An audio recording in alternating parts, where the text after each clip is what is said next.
Muy buenas tardes, bienvenida, bienvenido. Está usted en Agenda, aquí en Sin Censura Televisión. Muchas gracias por acompañarnos como todos los días, de lunes a viernes. Yo soy Luis Guillermo Hernández y le doy la bienvenida a este espacio. Y si me está viendo en los horarios de repetición del programa, muy buenas tardes, muy buenas noches o muy buenos días. Gracias por estar aquí. Hoy vamos a platicar de un tema que a mí en lo particular me interesa mucho mostrarle, quizá porque me considero parte de la discusión sobre la vieja intelectualidad, los viejos dinosaurios de la opinión pública, la comentocracia que durante los últimos, ¿qué le gusta? 30 años, han sido prácticamente los mismos, las mismas, ocupan prácticamente todos los espacios, en radio, en televisión, en prensa escrita, en portales, en la industria editorial, y no quieren, así de simple, no quieren hacerse a un lado. Junto a esta camarilla de intelectuales, muchos de ellos identificados en el grupo Nexos, que comanda a quien yo llamo el capo de capos, Héctor Aguilar Camín, y el grupo Letras Libres, que comanda el otro capo de capos, Enrique Krause, viene emergiendo en México una nueva oleada, una nueva camada de voces frescas, de voces que no tienen contacto con las viejas lógicas intelectuales. Y una de estas voces es alguien que para mí es muy bien conocido, un comunicador que después brincó a la antropología y hoy es un académico en el Colegio de la Frontera Sur, allá en Chiapas, a quien yo conocí cuando éramos veinteañeros en la Universidad Autónoma Metropolitana, donde compartimos aulas como estudiantes de comunicación. Él es Leonardo Toledo Garibaldi, un académico, un hombre de los medios de comunicación que desde las cuentas de Twitter ha creado todo un panorama de interpretación de lo que está ocurriendo en México, muy sensato, muy inteligente y, desde mi punto de vista, idóneo para entender a este nuevo país que estamos construyendo entre todas y entre todos. Esta noche, esta tarde, este día, vamos a platicar con él vía remota. Él está en Chiapas, nosotros acá en Ciudad de México, pero para mí es un verdadero gusto tenerlo, porque desde que lo reencontré en las redes sociales, además de identificarlo pues con algunos años de más, identifiqué esa semilla que a muchos de nosotros pues nos sembraron en la UAM Xochimilco, donde estudiamos la carrera de comunicación, la semilla del pensamiento crítico, sobre todo hacia el statu quo, esta manera de ser, de deber ser, de una industria que lleva décadas sin renovarse, sin permitir oxígeno fresco y sobre todo rostros nuevos. Así que, pues ya sin más preámbulo, me conecto con el maestro, doctorante en estudios sociales, si no me equivoco, Leonardo Toledo. Muy buenas tardes, Leonardo. Buenas tardes, Luis. Buenas tardes. Gracias por la invitación y por todas esas palabras que acabas de aventar, que no sé cómo cargarlas, pero está bien. Gracias. No, doctorante. Decidí hace tiempo no entrarle a la ruta más formal de la academia, y entonces me quedé por ahí en la maestría, pero sí, está padre. Excelente, maestro, porque así te puedo llamar maestro con Maestrar. absoluta idoneidad. Leonardo, así de simple, en México están en estos momentos peleando dos polos, el polo de la vieja intelectualidad y el polo de emergente, diría yo, el polo que está intentando romper paredes para colarse a la discusión nacional. ¿Cómo ves tú esta disputa entre el viejo andamiaje intelectual y académico mexicano y lo que está ocurriendo ahora en las redes sociales?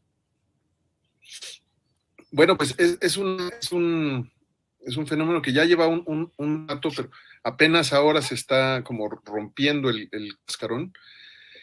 Y hacía mucha falta, ¿no? O sea, era algo que se estaba demandando en diferentes espacios, en diferentes momentos.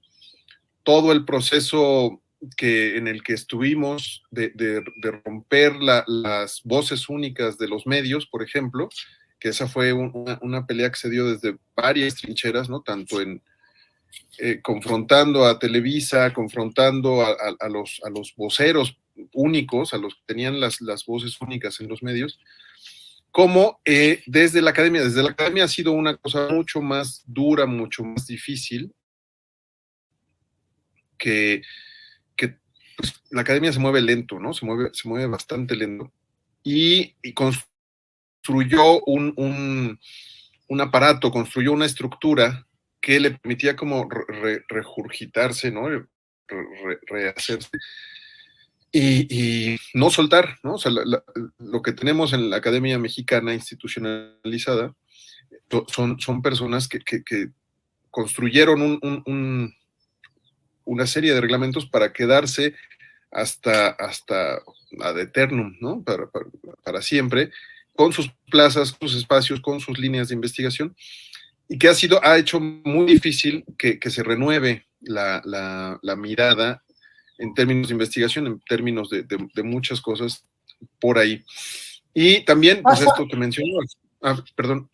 Pasa en la academia y también pasa en los medios, Leonardo, porque si uno echa un vistazo a los espacios de opinión de los medios, pues son prácticamente los mismos que han sido desde los años 90, cuando tú y yo íbamos con la jornada bajo el brazo a la universidad. Prácticamente no se ha movido la estructura intelectual y académica del país en estas últimas 3 décadas.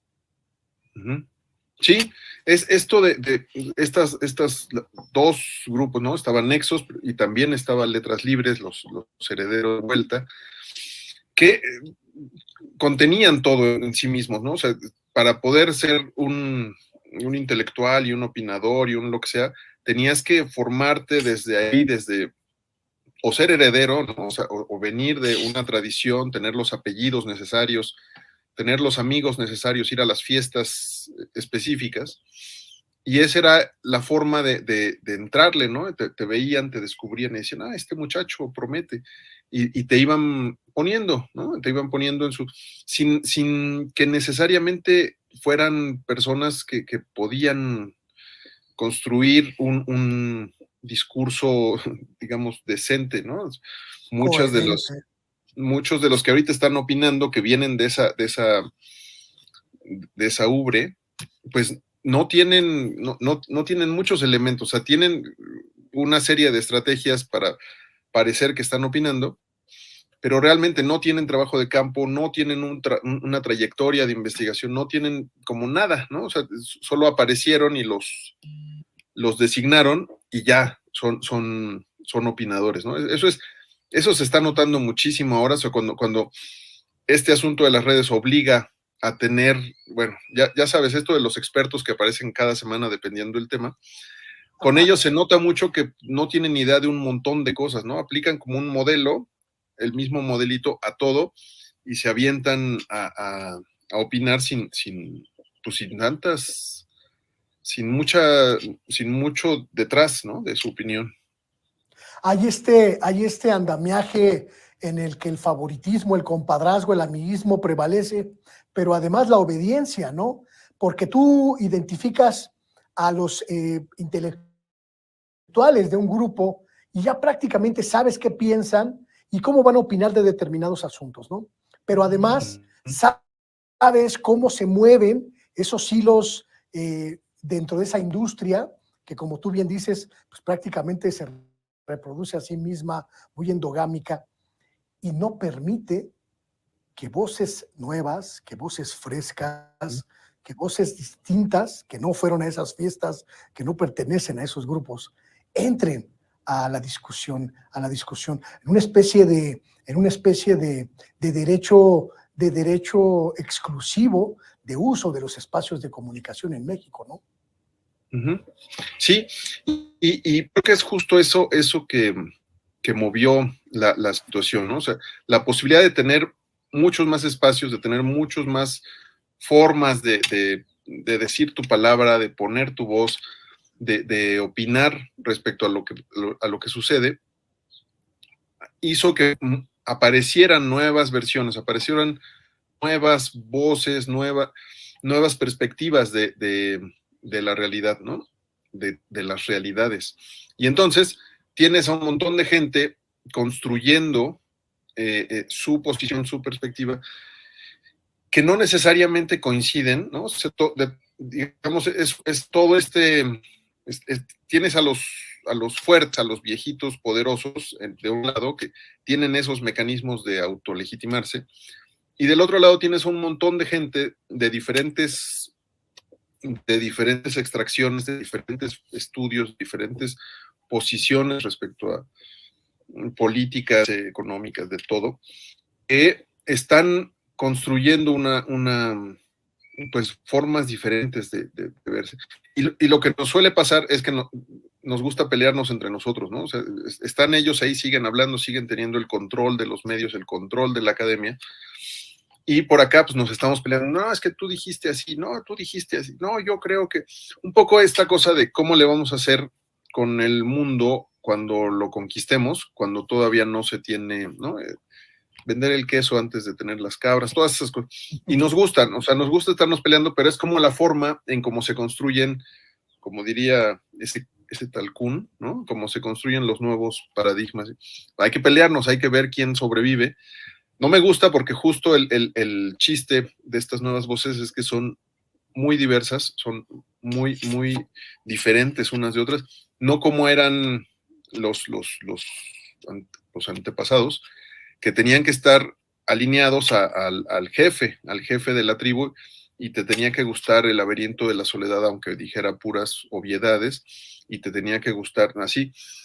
Y ahora, pues, como que es una obligación estar en desacuerdo con la mayoría, ¿no? Que nos va a costar ponernos de acuerdo y nos va a costar como construir una nueva forma de ver y analizar el mundo, pero vamos a golpes, como reconstruyéndonos, y muchas veces sin necesidad de oponerse a ese viejo modelo, ¿no? O sea, ellos pues siguen vociferando y siguen repitiendo sus terrores y sus temores, mientras de este lado pues se está construyendo una forma nueva de ver el mundo y se están buscando soluciones, más que exigir las prebendas, se están buscando formas de enfrentarse a una realidad muy compleja, ¿no?